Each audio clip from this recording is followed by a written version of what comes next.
Today I will tell you a real story about Donald Trump. It started with a department store, an encounter buried in the glitz of Manhattan's golden years. Jean Carroll hadn't thought much of him at first, just another rich man with too much confidence and too little self-awareness. But Donald Trump was never one to let a moment go. And this moment? He would turn it into a decades-long campaign of denial, mockery, and relentless badgering. The story, as she told it, was simple: an unexpected run-in at Bergdorf Goodman, a flirtatious suggestion, and then, a dressing room door that shut with the weight of something sinister. For years, the memory stayed locked away, a ghost lurking in the background of Carroll's busy life. But ghosts have a funny way of resurfacing, especially when their names are splashed across every newspaper in the country. Then, in 2019, she spoke. She wrote. She told the world. And that's when Donald Trump did what Donald Trump does best. He unleashed a firestorm of tweets, press conferences, and offhand insults that would make a playground bully blush. "Never met her!" he bellowed from the White House lawn, waving his hands as if shooing away a gnat. "She's not my type!" Not my type. As if trauma was a matter of personal preference. Carroll, unshaken but furious, fired back. She had receipts, photos from a party where they had crossed paths, proof that his memory was as selective as his legal arguments. But Trump wasn't one to let facts get in the way of a good insult. So he turned it into a joke. A routine.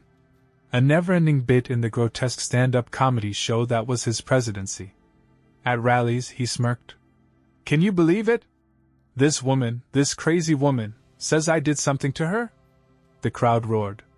"Give me a break!" When she sued him for defamation, he scoffed. "She just wants publicity." As if suing a billionaire president was the fast track to fame and fortune. And when, finally, the court ruled in her favor, when a jury declared that yes, Donald Trump had indeed sexually abused and defamed her, he didn't miss a beat. He sat on his golden throne at Mar-a-Lago, wine swirling in his glass, his lawyers scrambling like cockroaches around him. "Rig," he muttered, shaking his head. "A witch hunt. A witch hunt." As if Carroll had spent years meticulously crafting a scheme, pulling strings behind closed doors, convincing courts, lawyers, and juries to go along with an elaborate hoax just to make a point. But here's the thing about Jean Carroll. She was never the kind of woman to be rattled by a man like Trump. She had spent decades writing about people just like him, men who thought the world revolved around their whims, who mistook arrogance for charm, who believed that if they shouted loud enough, they could drown out the truth. And Trump? Oh, he kept shouting. Even after she won, he couldn't let it go. He was ordered to pay millions in damages, but he kept ranting about fake news and corrupt judges. On stage, at his rallies, he made her a punchline. On Truth Social, his all-too-obvious Twitter replacement, he posted angry, typo-ridden rants at 3 a.m. He even said, "Brace yourself," that she should thank him. Thank him? For what?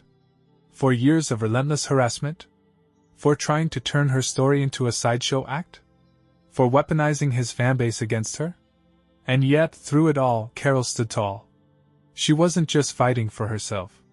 She was fighting for every woman who had ever been dismissed, belittled, or told to just move on. Because if there was one thing she understood about Donald Trump, it was this: he thrived on reaction. He needed the fight. He needed the headlines, the chaos, the spectacle. And she? She was done playing his game. The court had spoken. The truth was out. And no amount of late-night tantrums or MAGA-fueled outrage could change that. So while Trump flailed, Carroll walked forward. Head high, shoulders back. Unstoppable. And for the first time in his life, Donald Trump encountered something he couldn't bully into silence. If Trump thought a guilty verdict and a multi-million-dollar payout would end the ordeal, he was sorely mistaken. Because Jean Carroll? She was just getting started. She knew who she was dealing with. A man who never admitted fault. A man who'd rather set himself on fire than apologize. And sure enough, not even 24 hours after the ruling, Trump was back on his soapbox, ranting at a rally in front of a sea of red hats. This woman, This total nobody, she's making it up. The judge was corrupt. The jury? A joke. This is Biden's America, folks. The crowd cheered. He basked in their adoration. But deep down, something gnawed at him. For the first time in his long, scandal-ridden life, he had been held accountable. Not just in the court of public opinion, where he had always been able to spin the narrative, but in a real court, where judges didn't take kindly to tantrums, where lawyers couldn't talk over the evidence, where no amount of gaslighting could erase the truth. And that truth? Donald Trump had been found liable for sexually abusing Jean Carroll. So what did he do? He did the only thing he knew how. He doubled down. He went on TV and said the whole thing was a con job. He went on social media and called her deranged. He told reporters that Carroll was loving the attention. And just like that, Carroll, who had already won her case, had enough ammo for another lawsuit. And this time? She wasn't just suing for damages. She was suing for everything. Trump had already been ordered to pay $5 million in the first trial. That should have been enough to make any man keep his mouth shut. But Donald Trump was not just any man, he was the world's most expensive sore loser. So he kept talking. And talking. And talking. And Jean Carroll? She took notes. Every insult, every lie, every single word he spat out into the ether, it all became evidence. By the time her second defamation trial rolled around, her lawyers didn't even have to work that hard. They simply pressed play. There he was, on camera, calling her a whack job. There he was, on Truth Social, claiming he had never met her, while standing next to her in a photo. There he was, on stage, huffing and puffing about how he was the real victim. Trump, never one to take responsibility for anything, had somehow defamed Jean Carroll again while on trial for defaming Jean Carroll. The jury barely needed 3 hours to decide. Their verdict? Another $83.3 million owed to Carroll. For most people, losing nearly $90 million over 2 lawsuits would be a wake-up call. But Donald Trump? Oh no. He treated it like a minor inconvenience, like an unpaid parking ticket. He paced around Mar-a-Lago, ranting to his lawyers. This is rigged. I'm the victim here. One aide dared to suggest maybe, just maybe, he should stop talking about Carroll. Trump threw a ketchup bottle. I have to talk about her. That's what they want, me to be silent. But I'll never be silent, you hear me? Never! His lawyers exchanged nervous glances. One of them muttered, he's gonna bankrupt himself at this rate. And they weren't wrong. Because here was the kicker, Trump had to put up the money. To appeal the verdict, he needed to post a bond. A massive, jaw-dropping sum of cash. And suddenly, the billionaire who had spent decades bragging about his wealth had to face a reality he had spent his life avoiding. He might not have the money. Jean Carroll, for her part, didn't gloat. She had always known this wasn't just about money. This was about making Trump answer for something, anything. And she had done it. She had done what dozens of other women couldn't. She had beaten Trump in court. Twice. And now? Now she waited. Waited to see if he would pay up. Waited to see if he'd implode under the weight of his own arrogance. Waited for the next time he'd open his mouth and hand her a reason for a third lawsuit. Because if there was one thing Jean Carroll knew about Donald Trump, it was this. He would never stop talking. And as long as he kept running his mouth, she would be right there, ready to take him down again. Trump had always lived by a simple rule, never admit defeat. But after Jean Carroll's $83.3 million win, the walls were closing in. His lawyers were begging him to just stop talking. But telling Donald Trump to be quiet was like telling the sun not to shine. So, of course, he did the one thing that made absolutely no sense. He went back on television. Sitting across from his favorite sycophantic interviewer, he leaned forward, his face a mix of outrage and delusion. Look, he said, shaking his head.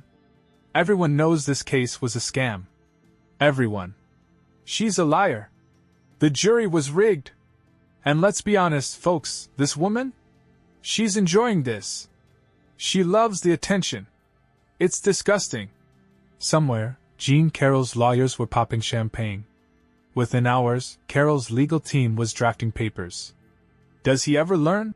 One lawyer muttered, staring at the TV. No, another sighed. And that's why he's going to keep paying us. And sure enough, by the next morning, Carroll's team had officially filed a new defamation complaint. By now, Trump wasn't just facing Carroll's lawsuits, his entire empire was crumbling. He owed a $454 million fraud penalty in New York. His legal bills were piling up. His Truth Social stock was tanking. And the worst part? He needed to post a bond to appeal the Carroll verdict.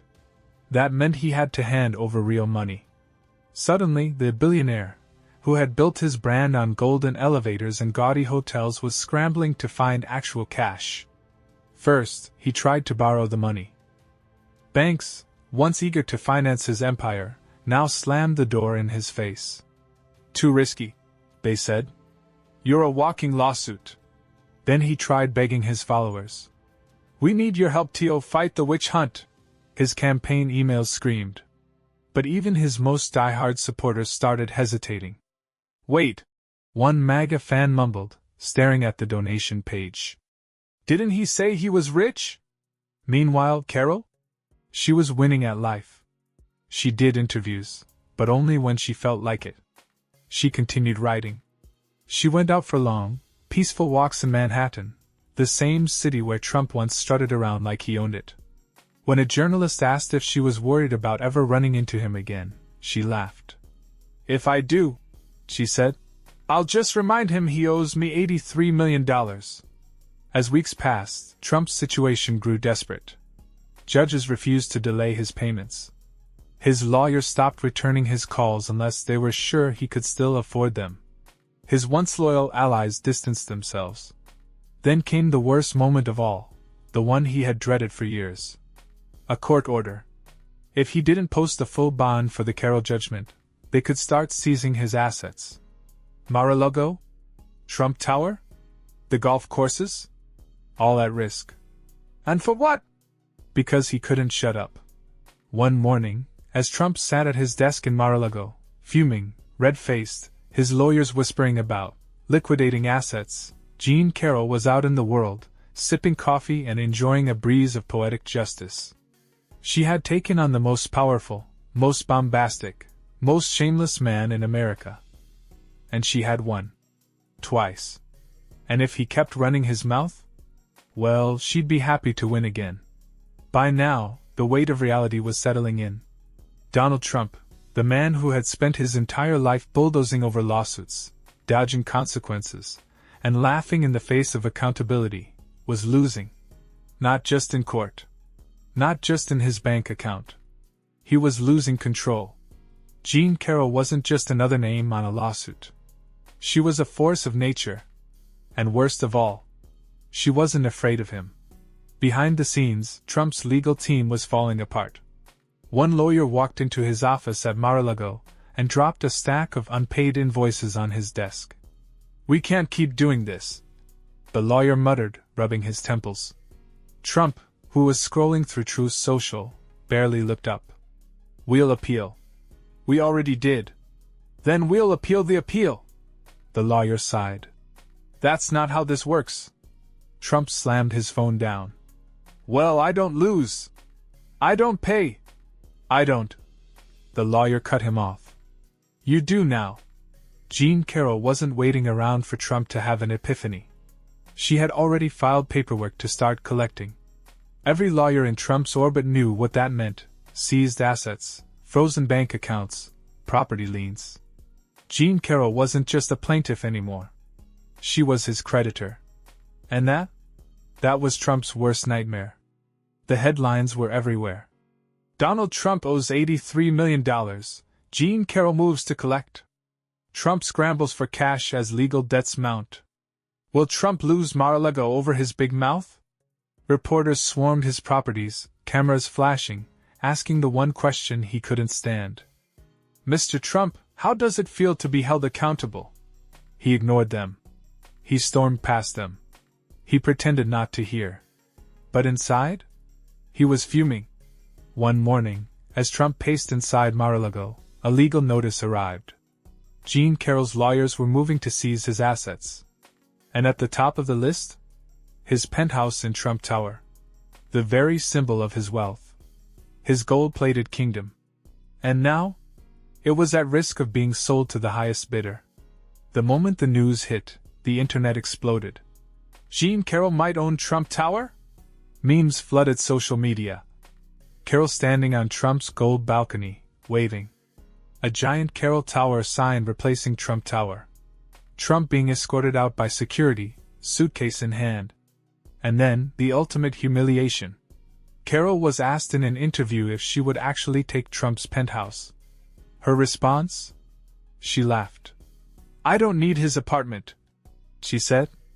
"I just need him to pay what he owes." For the first time in his life, Donald Trump had encountered a scandal he couldn't tweet away. Jean Carroll had done what so many others had failed to do. She beat him. Not by screaming. Not by stooping to his level. She beat him by standing firm, speaking the truth, and letting the law do the rest. And Trump? He was left with nothing but a mountain of debt, a string of lost lawsuits, and the bitter taste of a defeat he would never escape. And the best part? Jean Carroll didn't have to lift a finger. He did it to himself. If Trump thought the humiliation would end with Jean Carroll, he was dead wrong. Because once the courts prove you can lose, once they break the illusion of your invincibility, something even worse happens. The floodgates open. And suddenly? Everybody wants their pound of flesh. Trump's legal bills weren't just piling up, they were crushing him. $83 million to Jean Carroll. $454 million in New York fraud penalties. Millions more in unpaid lawyer fees. And more lawsuits coming down the pipeline. His accountants were panicking. His lawyers were threatening to walk. And his own donors, the MAGA faithful, were starting to ask questions. If he's so rich, why does he need our money? For the first time, Trump's entire grift was at risk. By now, Trump was frantically trying to scrape together enough money to stop Jean Carroll from taking his property. But here was the problem. Trump's wealth was an illusion. Sure, he had buildings with his name on them.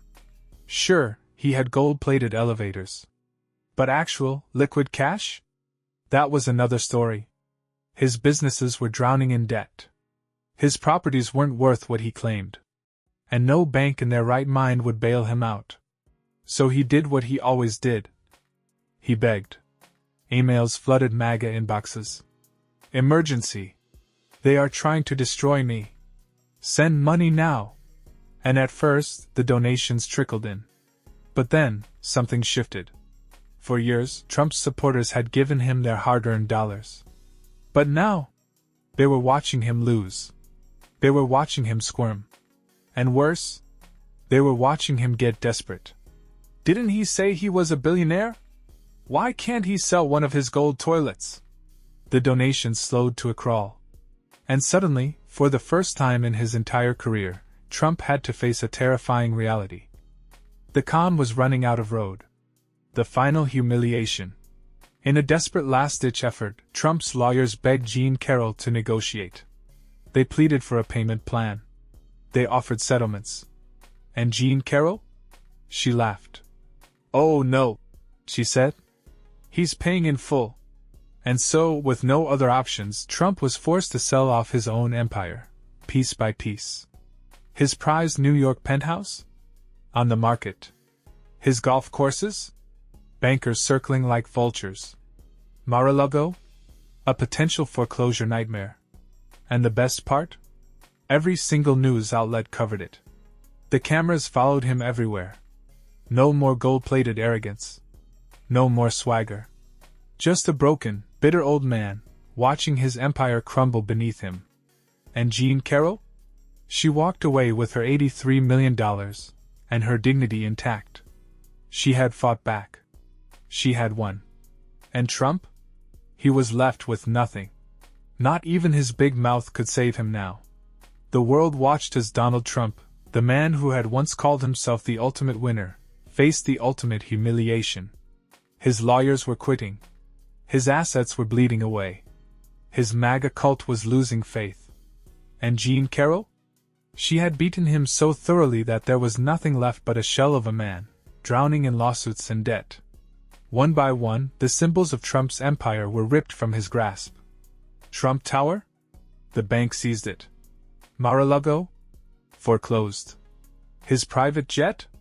Sold to pay creditors. His golf courses? Liquidated. And every sale, every public auction, was covered live on TV. News helicopters hovered over Trump Tower as the golden name was removed from the building. Jean Carroll? She barely paid attention. She had already won. By now, Trump was a pariah. The Republican Party had moved on. His allies pretended they never knew him. And the final nail in the coffin? His MAGA followers, the ones who worshipped him, turned their backs. We gave him money. And for what? All he does is lose now. The rallies got smaller.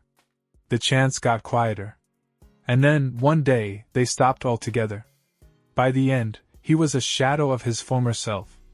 Holed up in a small rental property, surrounded by only the most delusional of his remaining followers. No gold-plated decor.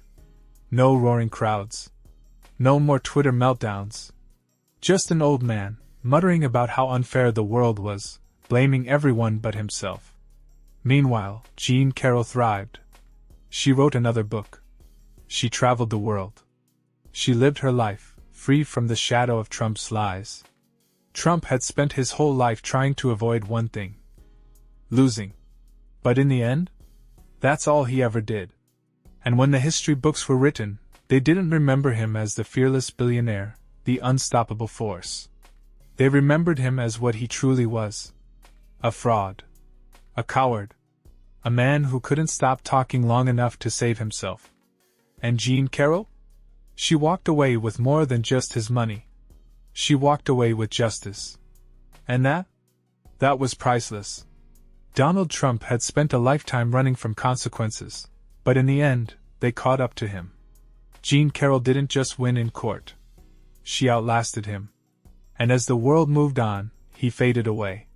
No more gold towers. No more adoring crowds. Just silence.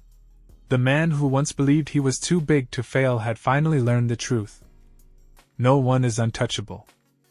And with that, the story of Donald Trump's downfall came to a close. For good.